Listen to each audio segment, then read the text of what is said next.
This is the Iowa Weather Report for Saturday, May 17th, 2014. And now our first look at the 0Z GFS model run. 1 p.m. this afternoon, you can see this trough lifting out across the Great Lakes up into eastern Canada.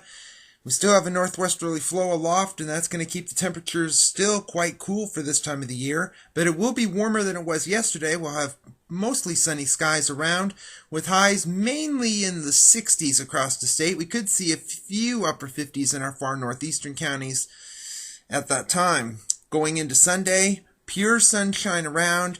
Highs in the 60s to lower 70s with a southerly wind. It'll be partly to mostly sunny. A few more clouds late in the day with that system coming in from the west. And you can see that storm coming in here on Monday. We could see some showers and thunderstorms possible. Readings similar to Sunday, highs in the 60s to lower 70s across the state. Then that storm system begins to move to the east. The front begins to stall in the area. The GFS is still not showing much of any precipitation around, but we can't rule out an isolated shower or storm. Be about a 20% crack at that, with readings in the 70s to near 80. And that looks to be the case here on Wednesday as well. You can kind of see where the front is, right along or just south of Interstate 80, from Cleveland to Chicago through southern Iowa back into the plains of Nebraska.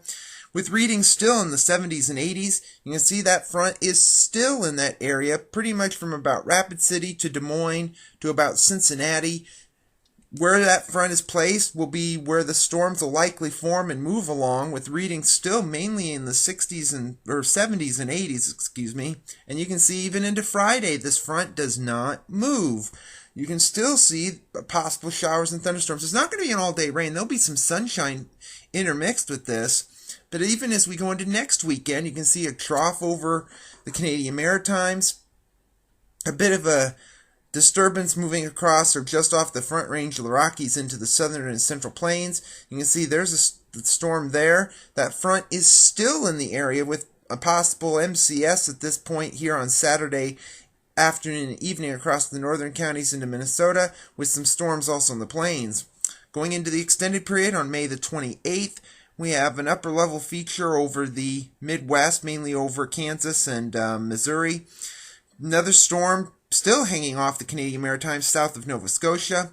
And it looks pretty active and pretty wet. Showers and thunderstorms. No real organization to this though, so if there's any severe weather, it'll be fairly isolated. Readings look to be near seasonal levels. But it looks to be a little bit warmer as we go into the 1st of June. Ridge over the central part of the country and into the south and Texas.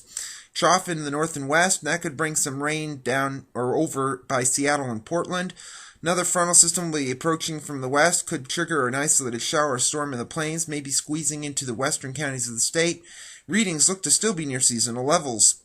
Satellite image from last evening, and see this front, this slow-moving front, finally beginning to move through New England and off the coast.